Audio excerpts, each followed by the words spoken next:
ఈరోజు మన Ramoji excellence awards 2025లో మనం ఒక అపురూపమైన ఘట్టాన్ని చూస్తున్నాము.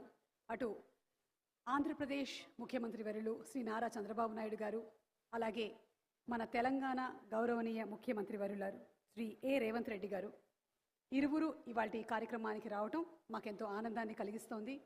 అలాగే మిగిలిన అతిరథ మహారథులందరికీ కూడా మరొకసారి సాదర స్వాగతం పలుకుతున్నాము.